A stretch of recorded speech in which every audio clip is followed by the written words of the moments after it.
Hello again and welcome back to English Today. This is DVD 17 and the fifth DVD of your upper intermediate level. And in this DVD, we'll begin with another 2 episodes of our story, That's Life, followed by our special TV programs, where our culinary experts will be talking about how to set the table. This will be followed by a discussion about e-commerce and about doing business on the internet. Then, in the grammar section, we'll study how to position adjectives in the English sentence and also look at some of the main differences between American and British English, all right? So, enjoy yourselves and enjoy your viewing.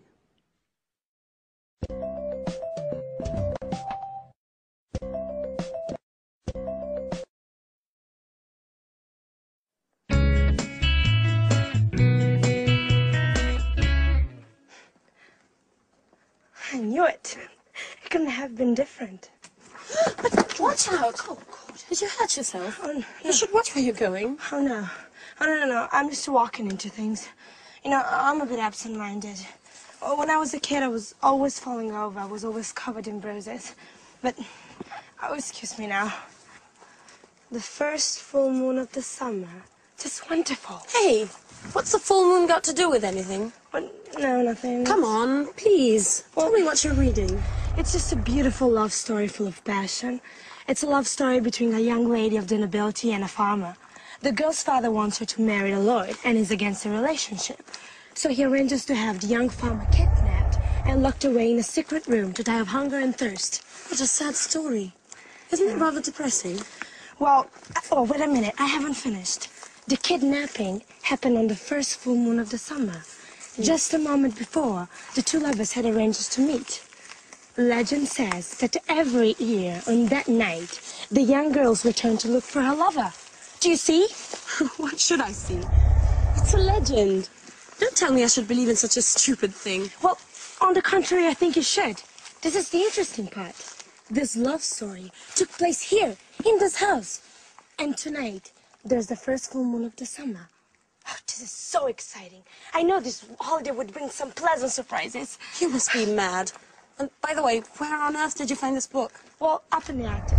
It must have been written by one of Paolo's ancestors.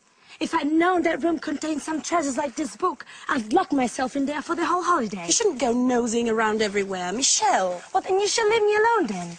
I'm going to get the others together now, and we'll devise a plan for tonight so we can look for the young girl's ghost.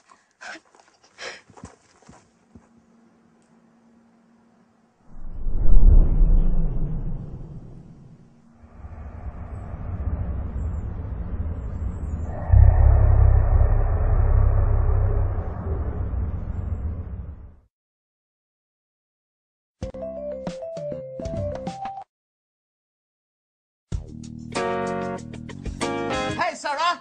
Lick a flip!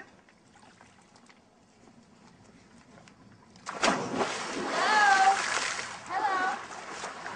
I'm glad you're here. We've been here since noon. You've made an incredible discovery.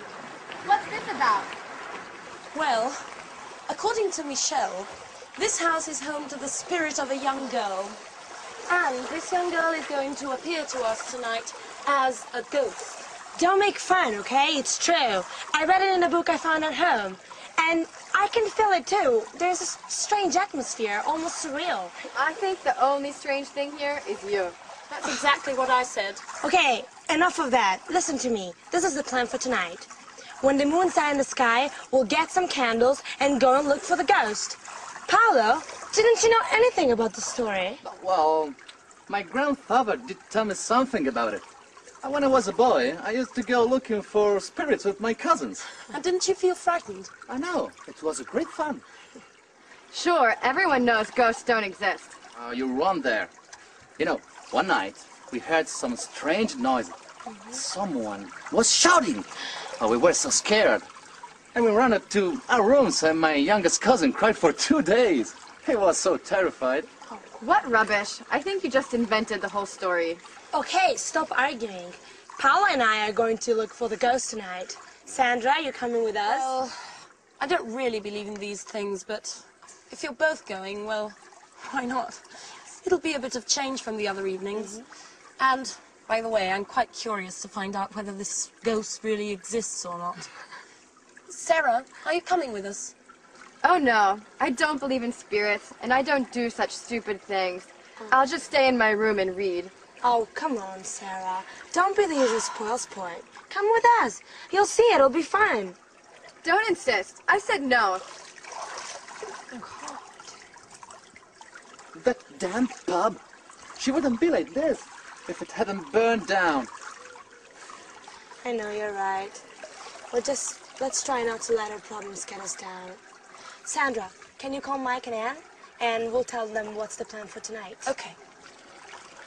Ghost hunting under a full moon, yeah.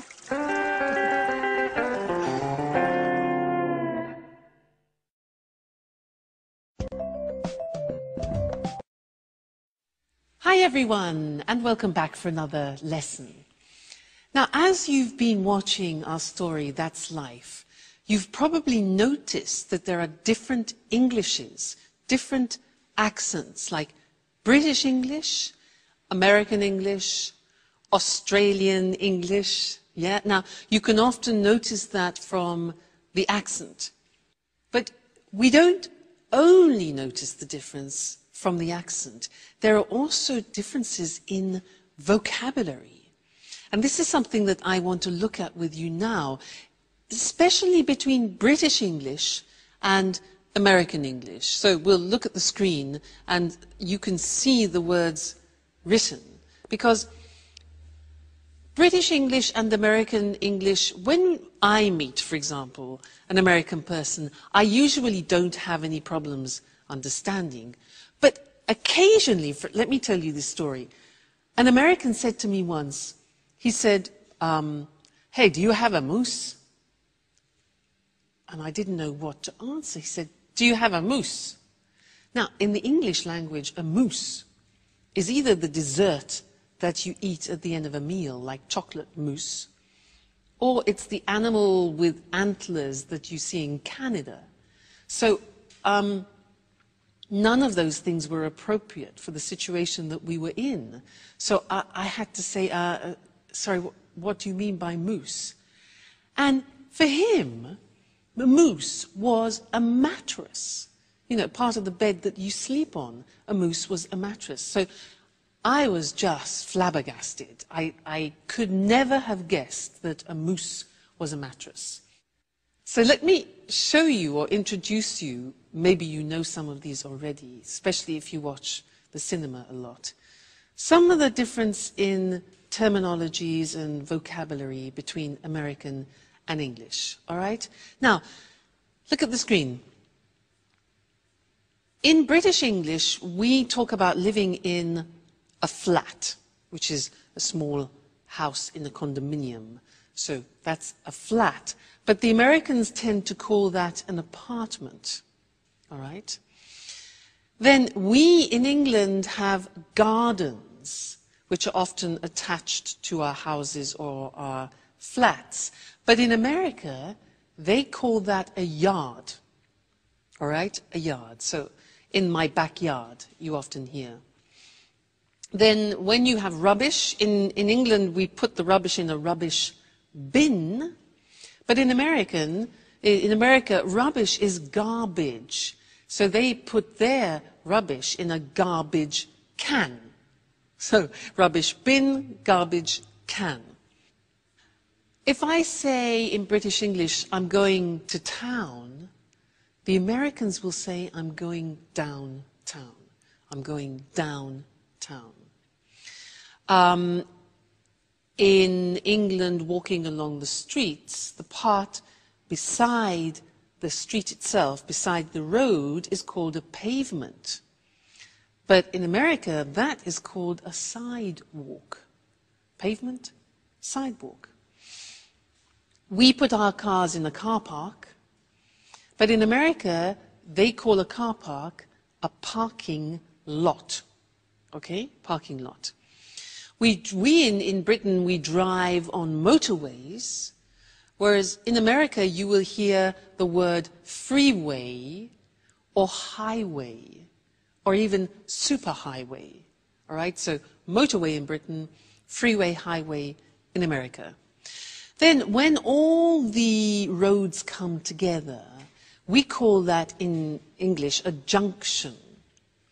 But the Americans call it an intersection. Junction, intersection. When we are traveling in our cars, we go and we buy petrol. The Americans buy gas or gasoline. For us, gas is a liquid air. So, gas, gasoline, in British English is petrol. Okay? Then, in England, we go to the cinema.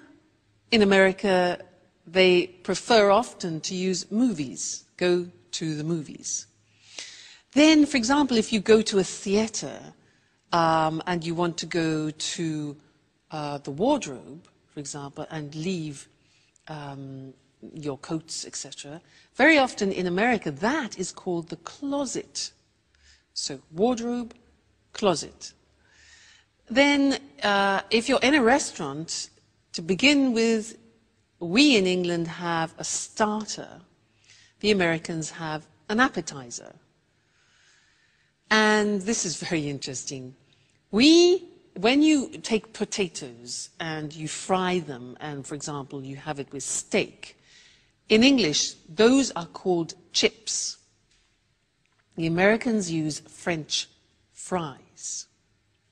Now, in English, when you have a bag, for example, at a party, if you're having an aperitif, we often have nuts and what we call crisps.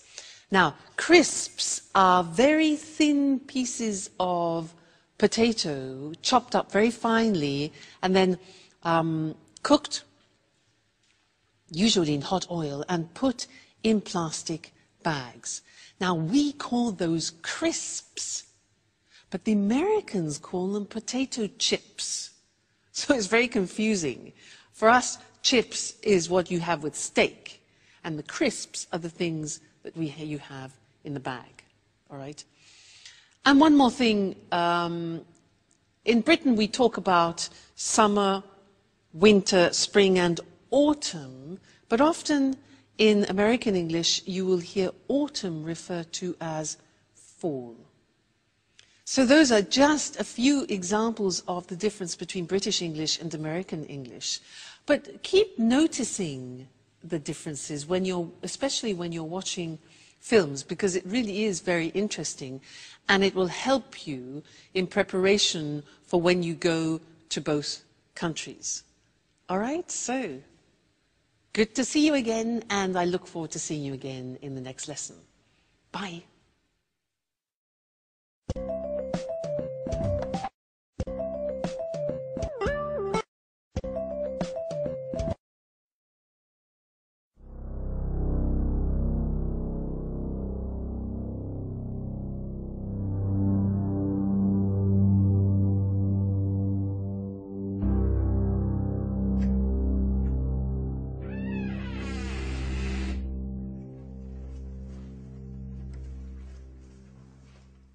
So, this is the abandonment? Yeah? Oh, I should never have got involved in this charade. I still can't believe you persuaded me to come along. Oh, come on, Anne. You'll have fun. You won't regret. Can anyone tell me exactly what it is we're looking for? Mike, do you ever listen when people talk to you? We're looking for the ghost of a young girl. Legend says that when the full moon's high in the sky, she returns here to look for a young lover. She walks up and down the secret spot where she used to meet him. And where is the secret spot? Well, we don't know. But Paolo told me that last year he'd heard strange sounds coming from this house. Huh, we can start from here. Where here? How can we possibly if we can't see anything in the dark? Don't worry. I know this place very well. Okay, silent. Otherwise, we're not gonna hear anything.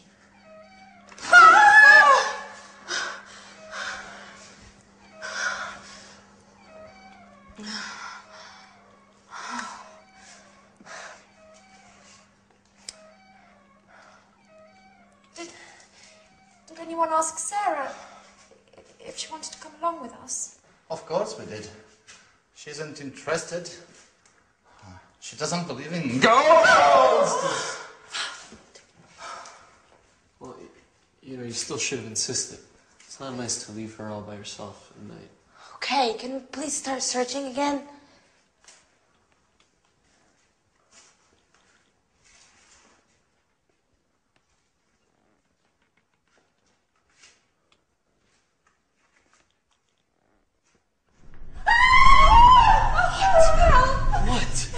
Somebody here!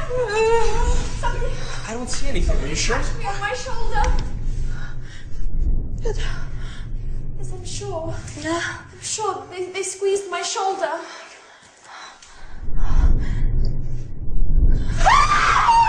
It's me! What an idiot, Paolo! Oh. Okay. Now that we've solved that mystery, silence everyone, and let's continue.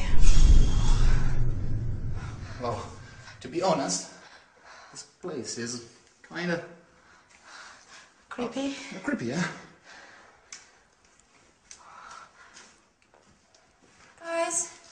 Guys, wait for us. Please.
Crikey, I'm not feeling very well. I think I'm going to faint. Shut up! Well, no, we read about you and we want to get to know you. I don't like intruders. Do you know what happens to the people who cross my path? What happens? A horrible death. You must choose between being burnt alive or being eaten by wolves. Oh my God. Listen, Miss Lady Ghost. I think there must be some misunderstanding here. We're all going to leave now and let you look for your lover in peace and quiet. Right, everyone? Don't move an inch. It's too late. Your fate has been decided. Oh, I beg you, please don't kill us. I didn't even want to come. They forced me to come with them. Really? Be quiet. Now, all of you, close your eyes and put your hands up in the air. And now...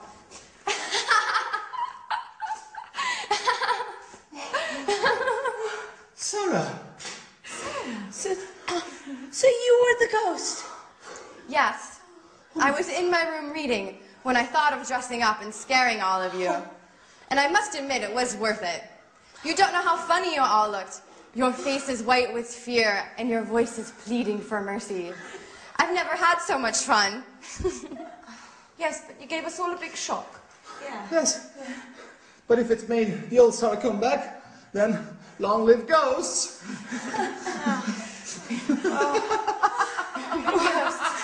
Yes. Oh my God.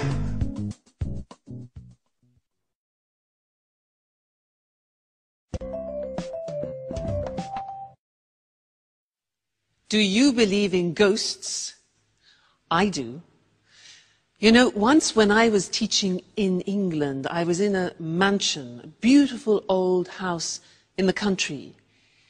And they told me that every day in one of the rooms in the mansion, there was a breeze which passed through the room every afternoon at 4 o'clock.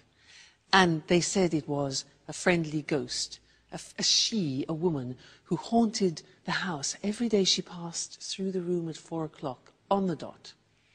I believe in ghosts. They're all in Scotland and Britain, I think, in general.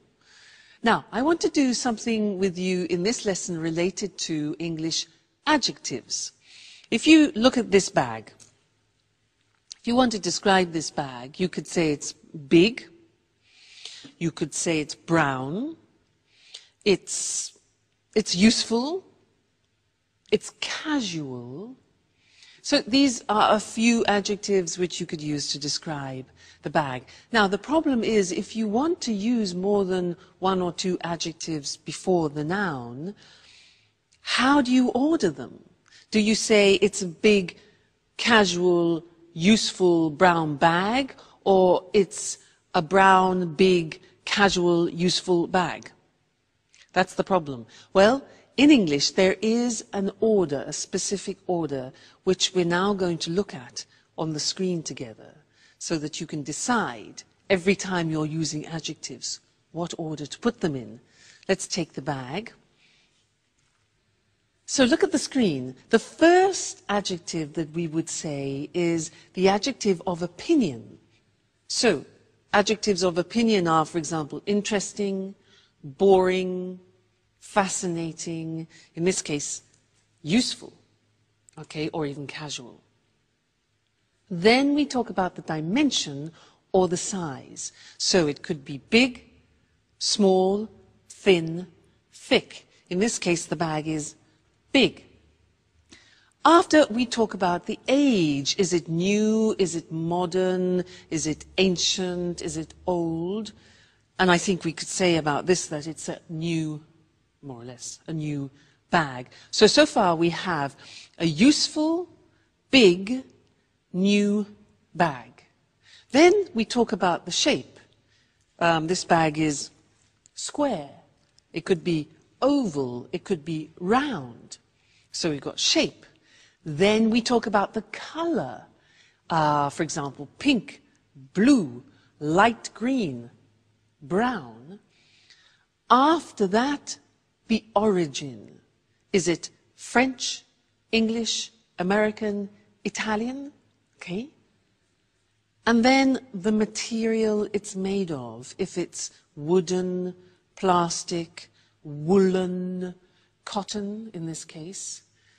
So, if we want to describe this bag using all those adjectives, it would become this. Its opinion. A casual, big, new, follow the screen, new, square, brown, Italian cotton bag. Okay? Now, we don't usually put 8 or 9 adjectives before the noun, but if you do want to use 3 or 4, then that's the order which you follow. And remember that in English, all adjectives go before the noun, not after, because in some languages you can put adjectives before the noun and adjectives after the noun. However, in English, the rule is adjectives always before the noun. Okay? Great. So that's the lesson about adjectives, and I'll see you very soon. Bye.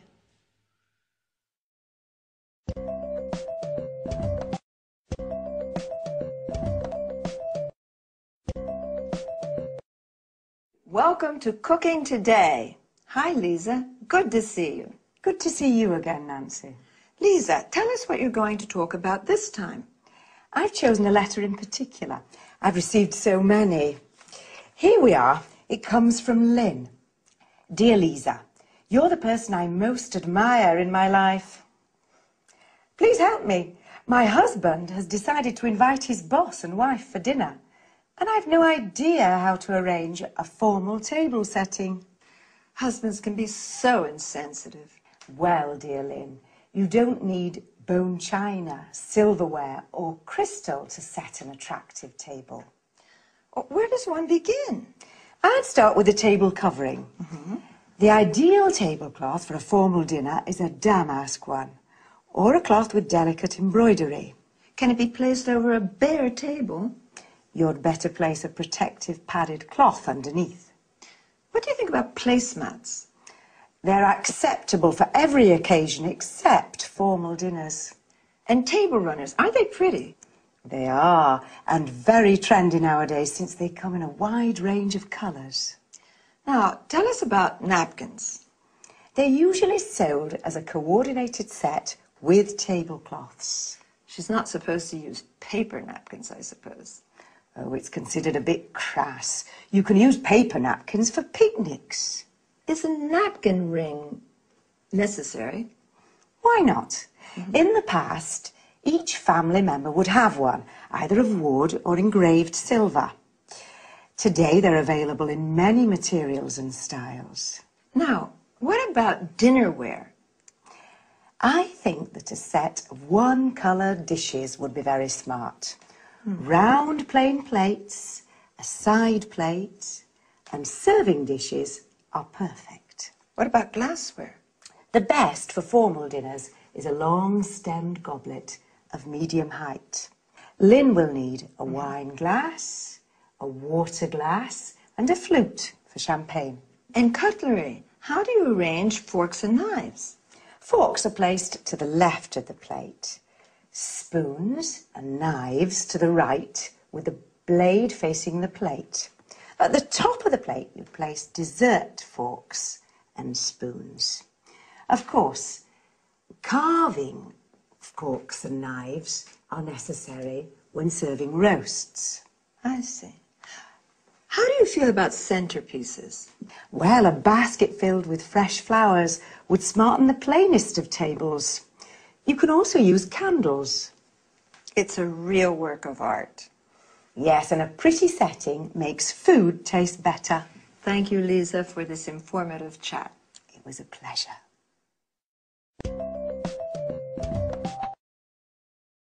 Now, let's see which term Lisa used to talk about table setting.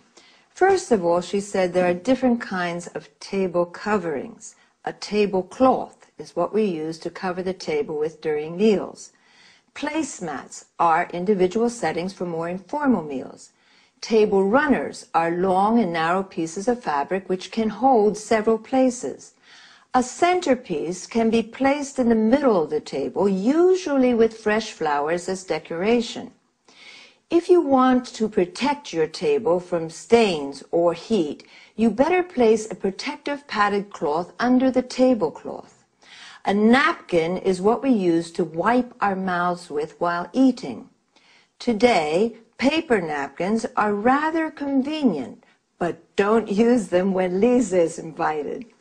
A napkin ring is a ring of different materials, fabric, wood, silver, which allows people to identify their personal napkin during family meals. Now, let's go to dinnerware or dinner service, also called crockery, or plates, side plates, or serving dishes used for meals.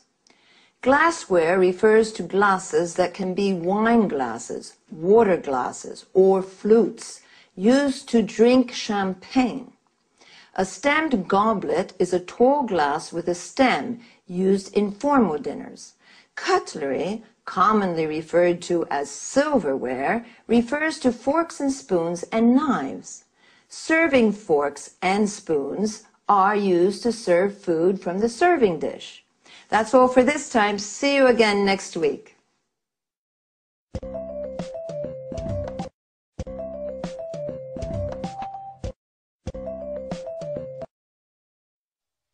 It's the new frontier of retailing.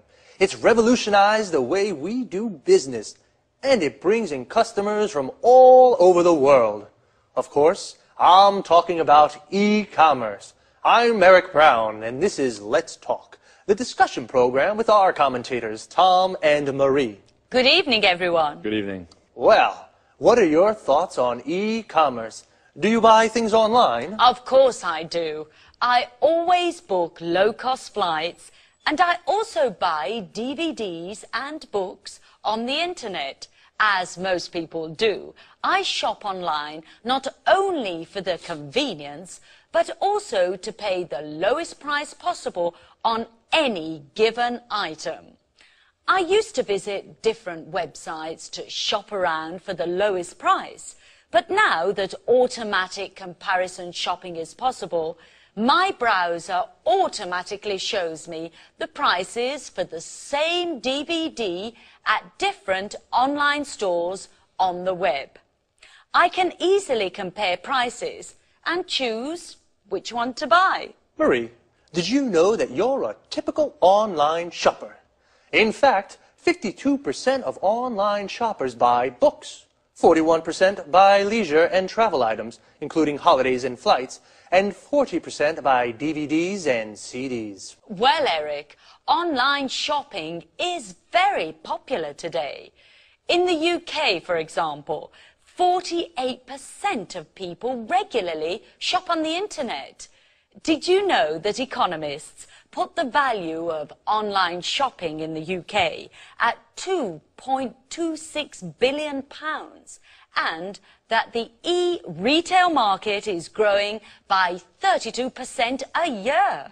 Actually, that doesn't surprise me. E-commerce is having a huge impact on the way we do business. It's increasing markets, improving efficiency and effectiveness, and is transforming business processes. Tom, why are you so quiet? What do you think about e-commerce? Well, to tell you the truth, I'm very skeptical about e-commerce for many reasons. Why exactly are you skeptical? Well, let's start with the issue of security. Credit card details can be stolen, and it's possible to order goods from bogus companies, ones that don't really exist. There are also lots of scams to trick people into handing over their login details for online banking, and then their accounts are emptied. So, according to you, buying things online is risky. Yes. Also, you can't be sure you'll get the goods you ordered, and if there's something wrong with them, who pays for the goods to be returned? You do. Tom, I agree with you, but up to a certain point. There are some problems with e-commerce, but these problems aren't stopping people from spending more and more online. At the same time, e-commerce has many advantages for business people. Could you explain some of these advantages, Marie? Well, it's cheaper for a retailer to set up a website than it is to rent a shop, fit it out, and pay someone to work there. Besides, a website has global reach, so customers can come from all over the world. Okay, an interesting discussion. But I'm afraid, yet again, we've run out of time. Once again, I'd like to thank our commentators. Thank you. Thank you. And goodbye to everyone. And see you again next week for another edition of Let's Talk. The topic today was e-commerce, electronic buying and selling. More specifically, we spoke about e-retailing and online shopping. Retailing is the selling of goods directly to consumers. Consumers are the people who buy goods. Online means with the internet. So, online shopping is buying things on the internet. The e-retail market, that is the selling of goods online, is growing. Well, online shopping has its positive aspects and negative aspects. Marie said you can find the lowest price thanks to automatic comparison shopping. Automatic comparison shopping means your browser, the program you use on the internet, automatically shows you the prices of the same products at different online stores. An online store is a virtual shop on the web. The web is another word for the internet. With this kind of shopping, you don't have to shop around. To shop around means visit different shops to look for the lowest price. It's cheaper for retailers, people who sell goods to consumers, to set up a website than to fit out a shop. To set up a website means to develop a website. Notice how we say to fit out a shop. This means to make a shop ready for use. For example, add shelves, lights, mirrors. Tom, on the other hand, is skeptical about e-commerce. This means he has doubts. He says online shopping is a risk. There are lots of bogus companies. These are companies that don't really exist. And lots of scams. A scam is a trick to steal money from people. Again, we have run out of time. To run out of something means you have finished it. So, goodbye and see you again soon.